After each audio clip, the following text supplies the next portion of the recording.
Well, we're here today with the problem himself, the Scottish man, the man who is going to fight on Saturday at UFC Mexico against Manuel Torres. We're here with Chris Duncan. Chris, how are you doing? Yeah, great. Thanks. How's yourself? Great. Thank you for asking, man. Yeah, big fight coming up for you in Mexico. First time on the UFC main card. Opening the main card actually against Manuel Torres. First of all, how are you doing and how did the trip to Mexico went? It was good. Yeah, we came here about 2 weeks ago just to acclimatise. Camp went really well.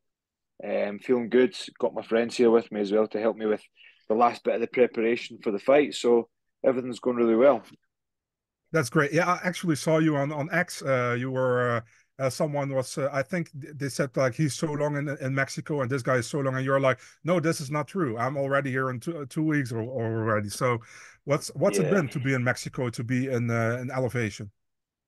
So the guy had put on in the X on Twitter and said that I'm a red flag when it Yeah, comes to like coming to get altitude, but like this guy doesn't have a clue what's going on. You know, I've spent 7 weeks in an altitude tent. Spent no 6 weeks in an altitude tent, 2 weeks here, in Mexico.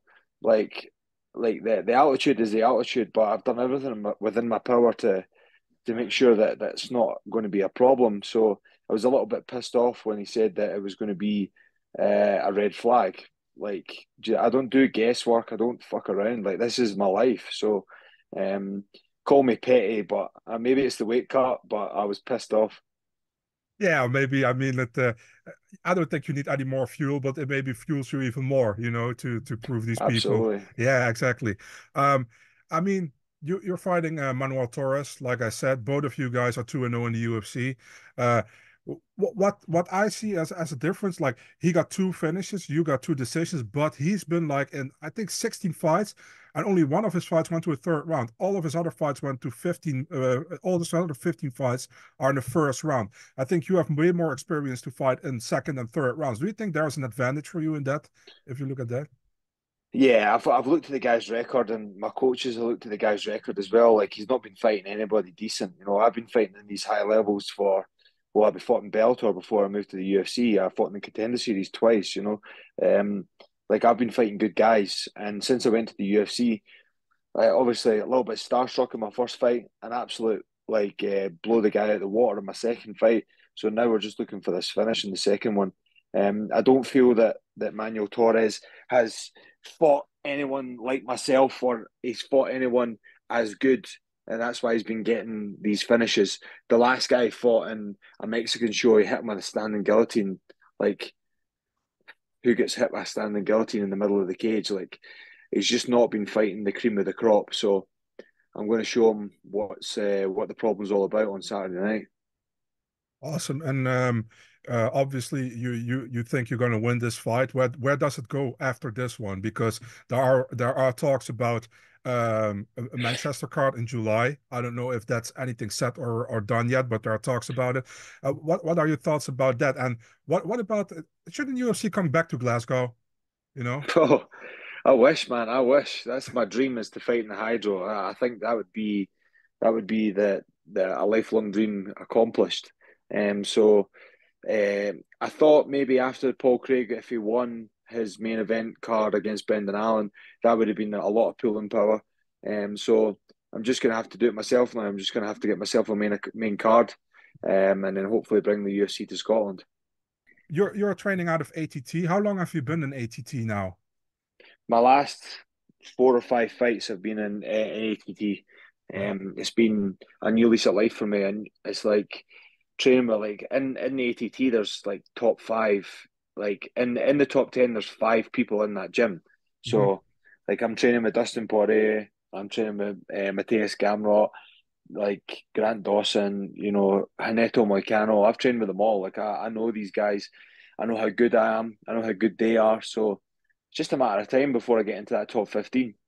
And if you get in the top 15, then you might have to face some of these guys, or do you prefer not to face them, or are you not? Are you like, if I have to, I have to? It's how do you think about it? Um, a couple of guys I wouldn't like to face, obviously, when I get to top 15 because they're friends as well. Hmm. But listen, at the end goal, and we all have respect for each other, but the end goal would always be the belt, you know. Um, like I never even thought I would be able to get to the UFC. So, like, well, I did think, but there's always like the doubt in the back of your mind. And I think when you start putting the work in and just slowly building yourself up to that, and like, oh, I'm actually in the UFC now. So why can't I hit the top 15? And then why can't I get the belt? So there's time, and I'm going to do everything I possibly can to get there. And if I don't get there, I've I've left no stone unturned, and I'll be happy with my career. Yeah, but you're a really confident guy because I always, if I talk to fighters, I say to them, best of luck in your fight. And you're one of the guys, if I say best of luck, you say, I don't need luck. I train hard. You know, Yeah, that's right. can you tell me a little bit about that mindset? Because that's really interesting to me because I feel like you're a super confident guy, and I think rightly so. But can you tell me a little bit about it? Well, in regards to training, like people are having to slow me down when it comes to training. Don't do this session. Maybe miss that. Maybe have a rest. I've just always been that way, and I know being from the culture and the places I've been before, I know working hard will get you to the places you want to be. So, like it doesn't like when with my contender series win and stuff like that. Everybody's like, "Oh, you were cold when you walked off, like when you knocked the guy out." Like I read an article on Customato and Mike Tyson. He says that why are you celebrating? It's not like you won the lottery. It's not luck. So like I train so fucking hard that the only good things can come of it. So for whatever reason, like I lost in the contender series, I was happy. I did everything I possibly could to try and get that shot. I fell short slightly, but look at me now. I'm still in the UFC, still winning and making moves. So in the UFC 2-0, if I talk to you next year, Chris Duncan, where he is in the UFC next year, this time, give me a little bit This of time a, next year, yeah. top 15 for sure, or just chipping in the edges of it. Okay, top 15.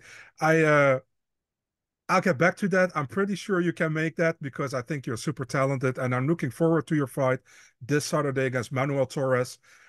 Chris, thank you so much for your time. Always appreciate talking to you. And yeah, I'm not going to say best of luck because you're going to say to me, I don't need luck. I train hard. So looking forward to your fight on Saturday, man. Thank you. Thank you. Don't blink.